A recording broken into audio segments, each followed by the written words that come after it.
हम कोई किसी पर इल्जाम लगाते हैं तो कहता है कोर्ट में ले जाएंगे। हम नीतीश कुमार में दम है तो हमको कोर्ट में ले चले कि वो मानसिक तौर पर स्वस्थ है।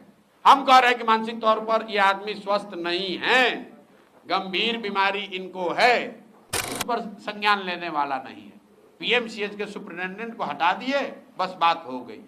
उसने अपने बेटी का टिकट पैसा देकर खरीदा है, ये कहने पर जाके केस किया है।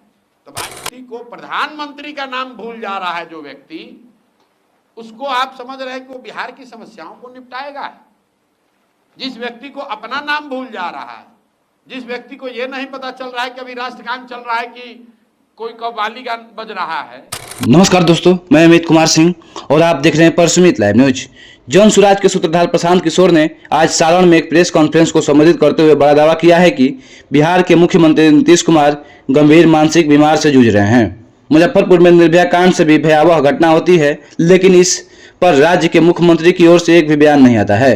इससे पता चलता है कि नीतीश कुमार मानसिक रूप से स्वस्थ नहीं हैं। उनकी शारीरिक और मानसिक स्थिति ऐसी नहीं है कि वे बिहार का नेतृत्व कर सकें। हम पिछले कुछ महीनों से कह रहे हैं कि नीतीश कुमार मानसिक रूप से स्वस्थ नहीं है और सरकार को नीतीश कुमार के मानसिक स्वास्थ्य के बारे में जानकारी साझा करनी चाहिए। उन्होंने कहा कि हम नीतीश कुमार को चुनौती देते हैं कि वे साबित करें कि वे मानसिक रूप से स्वस्थ हैं। मेरे खिलाफ मानहानि का मुकदमा दायर कर सकते हैं। थोड़ी मतलब है, आप असंवेदनशीलता की हालत देखिए कि मुख्यमंत्री ने एक बयान नहीं जारी किया है इस पर। एक निर्भया का मामला हुआ था, पूरा देश हिल गया, पूरा देश हिल गया। उससे भयावह घटना बिहार में हुई है और कोई उस पर संज्ञान लेने वाला नहीं है। पीएमसीएच के सुपरिटेंडेंट को हटा दिए, बस बात हो गई।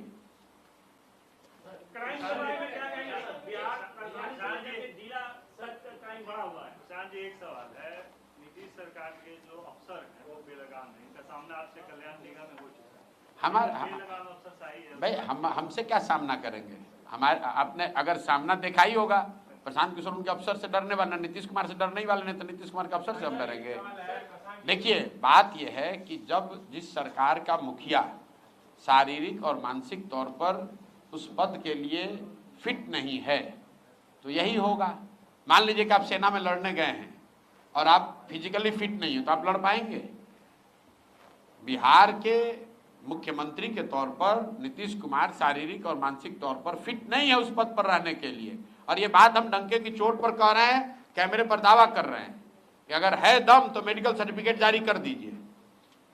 तो लोग हम कोई किसी पर इल्जाम लगाते हैं तो कहता है कोर्ट में ले जाएंगे। हम नीतीश कुमार में दम है तो हमको कोर्ट में ले चले कि वो मानसिक तौर पर स्वस्थ है। हम कह रहे हैं कि मानसिक तौर पर ये आदमी स्वस्थ नहीं है, गंभीर बीमारी इनको है। और अगर हम गलत बोल रहे हैं तो हमको कोर्ट में ले चलिए, मानहानि कीजिए, हम पर केस कीजिए।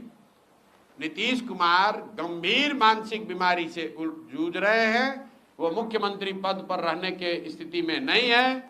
जिस व्यक्ति को प्रधानमंत्री का नाम भूल जा रहा है जो व्यक्ति, उसको आप समझ रहे हैं कि वो बिहार की समस्याओं को निपटाएगा।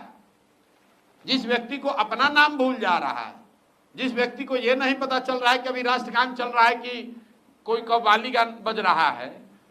आप बताइए, किसी सामान्य परिवार का लड़का, अगर आपका बच्चा टीचर होता है, उसकी फिजिकल फिटनेस जांच होती है, उसका मेडिकल होता है, बिना मेडिकल के बिना फिजिकल के टेस्ट के आपको नौकरी मिल सकती है। मुख्यमंत्री का फिजिकल फिटनेस कोई नहीं देख रहा है। और हम तो आपको कह रहे हैं, उनका एक मंत्री है, उगाही मंत्री, हमको कल कोर्ट में केस किया है हमारे ये कहने पर कि भाई समाज में चर्चा है कि इसने अपने बेटी का टिकट पैसा देकर खरीदा है, ये कहने पर जाके केस किया है।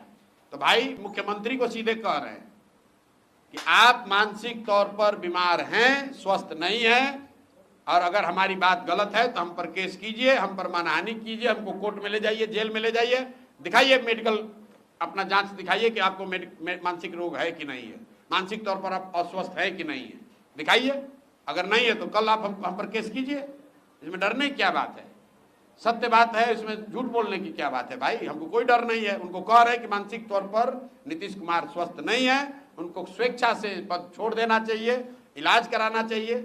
और भाजपाइयों को एक मानसिक तौर पर अस्वस्थ व्यक्ति को बिहार के 13 करोड़ लोगों पर थोपना नहीं चाहिए। 12, 14, 15 सांसदों के लालच में, समर्थन के लालच में इन्होंने बिहार पर एक ऐसे व्यक्ति को मुखिया बनाकर थोपा हुआ है जो मानसिक शारीरिक तौर पर उस पद की गरिमा और उस पद के कर्तव्यों को निभाने में सक्षम नहीं है। बहुत बहुत धन्यवाद।